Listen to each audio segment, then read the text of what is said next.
Matagal ko tong hinintay, ilang buwan ko ring sinanay,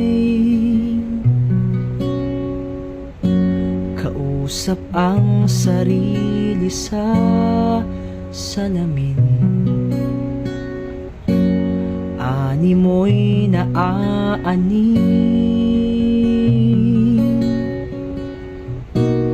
di man ganong kasigurado sa tugon mo, di na pagpapabukas pa.